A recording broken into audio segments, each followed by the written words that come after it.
अब 1971 और 2025 को कंपेयर करना इतना आसान नहीं है क्योंकि दो अलग समय काल है, लेकिन फिर भी कोशिश करते हैं। 1971 की तुलना करते हैं 2025 के मोदी काल से। 1971 में पाकिस्तान और इंदिरा को लेकर क्या कहानी थी? तब पाकिस्तान एटॉमिक ताकत नहीं थी जिसने सैन्य कार्रवाई को आसान बना दिया था। पूर्वी और पश्चिमी पाकिस्तान जो है वो सैकड़ों किलोमीटर दूर थे और भारत जो है वो भौगोलिक दृष्टिकोण से उनके बीच में था। इंदिरा गांधी ने इस कमजोरी का फायदा उठाया। अमेरिका और निक्सन का दबाव था, लेकिन इंदिरा गांधी उस वक्त सोवियत संघ के साथ रणनीतिक गठजोड़ करती हैं और उसका मुकाबला करती है। नतीजा ढाका पर कब्जा होता है, बांग्लादेश का निर्माण होता है और पाकिस्तान को शर्मिंदा करने वाली वो 93,000 सैनिकों के आत्मसमर्पण की तस्वीरें आती हैं। लेकिन 2025 में मोदी साहब के लिए चुनौतियां अलग हैं। फिलहाल पाकिस्तान एक एटॉमिक पावर है। सैन्य कूटनीतिक चुनौतियां जो हैं वो जटिल बनाती हैं।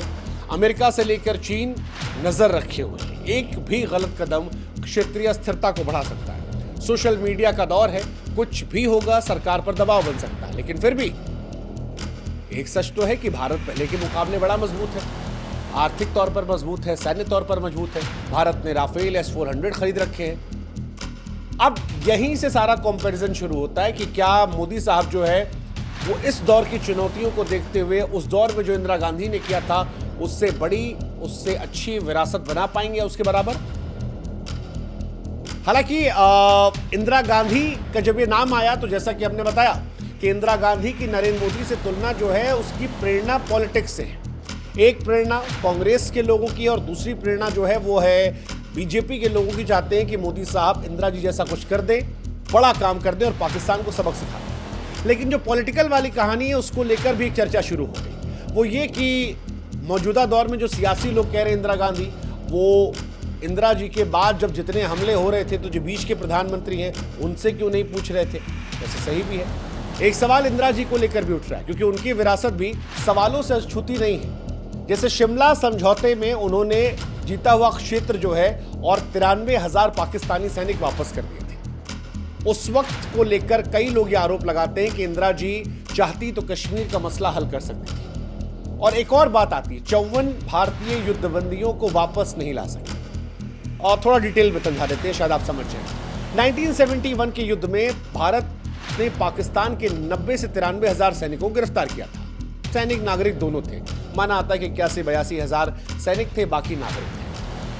8 महीने बाद 1972 में शिमला समझौता हुआ और इन तमाम लोगों को रिहा कर दिया गया। तत्कालीन प्रधानमंत्री इंदिरा गांधी के इस फैसले को लेकर तब काफी आलोचना हुई थी। कईयों का मानना था कि कश्मीर के मसले को वो सुलझा सकती थी। और दूसरा वो मिसिंग 54 वाला जो बीजेपी के लोग आरोप लगाते हैं।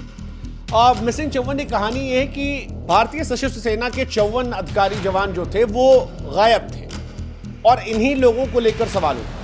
अब इनको लेकर ये सवाल उठता है कि कुछ का मानना था ये मर गए, कुछ का मानना था कि ये पाकिस्तान की जेल में है।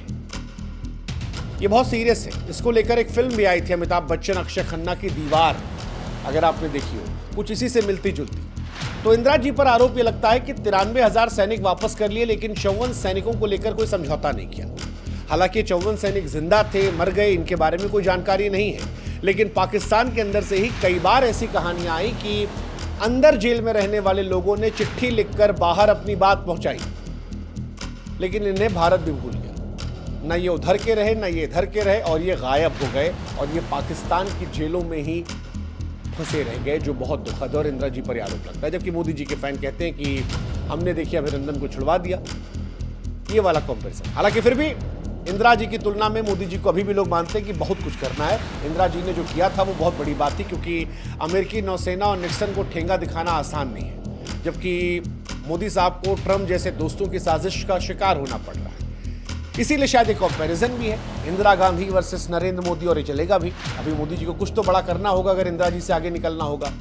हालांकि एक सवाल इस बीच में जो उठा वो ये कि डोनाल्ड ट्रंप जो है वो दोस्त है या दुश्मन है। ये सवाल बड़ा इंपॉर्टेंट है क्योंकि डोनाल्ड ट्रंप अपनी इमेज चमकाने के लिए, अपने आप को बेहतर करने के लिए, अपने आप को नोबेल पुरस्कार दिलाने के लिए ऐसा लगा कि मोदी साहब को भूल गए।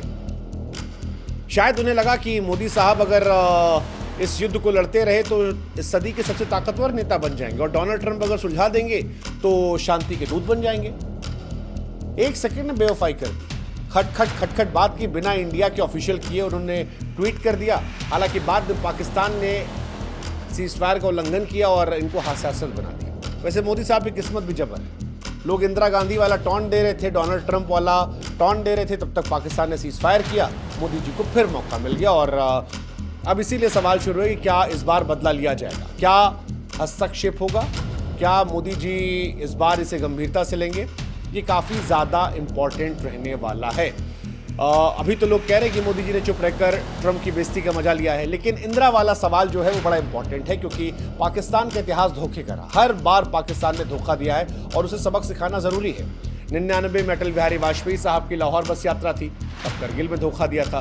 2003 में भारत ने सीज़फायर की घोषणा की थी, पर पाकिस्तान ने एलओसी पर आतंकी लॉन्च पैड को सक्रिय कर दिया था। 16 में उरी में धोखा दिया था, 19 में पुलवामा में, 21 में शांति की सहमति हुई लेकिन फायरिंग घुसपैठ जारी रखी। उसके अलावा 25 में पहलगाम में धोखा दिया। अब सवाल ये है कि पाकिस्तान जो है वो टेलीविजन चैनल की तरह है, वही स्क्रिप्ट वही किरदार, बस भारत जो है वो कई बार अपने एक्शन चेंज करता है। लेकिन जो कहावत है कि लातों के भूत बातों से नहीं मानते और कुत्ते की पूंछ सीधी नहीं होती, अब क्या मोदी जी सीधी कर देंगे? देखते हैं, पता नहीं। ये मोदी जी को तय करना है कि उनको आगे क्या करना है। उनको इंदिरा जैसा जवाब देना है, 1971 को रिपीट करना है, या कोई नई लकीर खींचनी है। लेकिन देश को भी समझना है कि क्या चाहिए देश को, इंदिरा चाहिए या मोदी जी जो कर रहे हैं वो काफ़ी है। इंदिरा ने इतिहास रचा था, लेकिन उनके भी कुछ फैसलों को लेकर सवाल है। मोदी जी ने भी अपनी ताकत दिखाई है, चाहे वो बालाकोट हो, अभिनंदन हो, कूटनीतिक जीत हो, इस बार ऑपरेशन सिंदूर हो, दिखाया है कि चढ़ के मारना आता है। आगे क्या होगा वो देखने वाली बात है। क्या पाकिस्तान से निर्णायक युद्ध में वो जीतेंगे? क्या ये युद्ध होगा